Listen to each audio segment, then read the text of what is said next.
In this example, we're trying to find the coordinates of the center of the given circle equation, and we also want to find the radius. So in order to do that, we have to complete the square since this circle equation is in general form.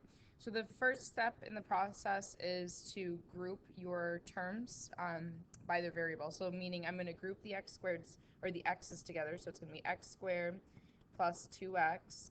And I know that I'm going to be adding something to this expression. So I'm just going to put a box there for now, or a rectangle there, just so I know I'm going to be adding something. And then I'm going to group the y's. So I have y squared minus 4y. And again, I know I'm going to be adding something here, so I'm going to put a triangle there to represent that I'm adding. And then that's going to equal, we always want to get that number to the other side. So I'm bringing the 11 over.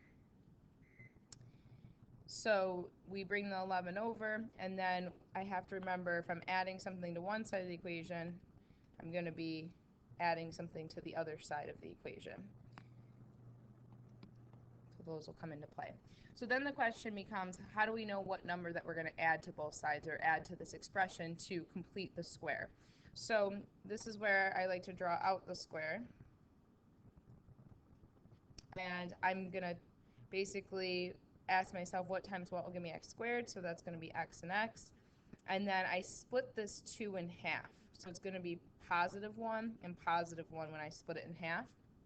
And then to find the number that I'm adding to both sides of this equation, or adding to this expression to make it a perfect square, is going to be 1 times 1, which gives me 1. So that means I'm going to add 1. And now this is a perfect square trinomial. And since I added 1 here, I have to make sure I add 1 to the other side. And then the same thing for this expression with y's in it.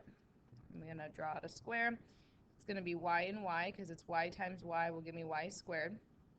And then you're taking half of this, so when I take half of that, it's going to be minus 2 minus 2. And then the number that we're going to get when we, to complete the square, you're going to multiply negative 2 times negative 2, gives you positive 4. So we get 4, adding 4 to both sides, now makes this a perfect square trinomial. So then from here, now I'm going to rewrite these perfect square trinomials as their a product of their factors. So basically what we just did is we just undid this process here. We just came up with the factors. The factors of this would be x plus 1 times x plus 1, which is the same thing as x plus 1 squared. And so basically it's just the sides of the square. And then for the blue, it's going to be plus y minus 2 all squared. And it'll always be a plus between them because we're always going to make sure that we have a leading coefficient of 1 for the x squared and the y squared, which will make sure that we have a plus here. And then for the end part here, we're just adding these numbers up. So I'm just adding those. So 11 plus 1 gives me 12, plus 4 gives me 16. So here's my equation of the circle in centered radius form. So remember, these two, the original equation and this equation, are equivalent. It's just we rewrote it in a different form. And then the last part of this question is asking you for the center and for the radius. So the center, remember, you flip the sign, so it's going to be negative 1 comma positive 2. So it's the x value and the y value when we flip the signs.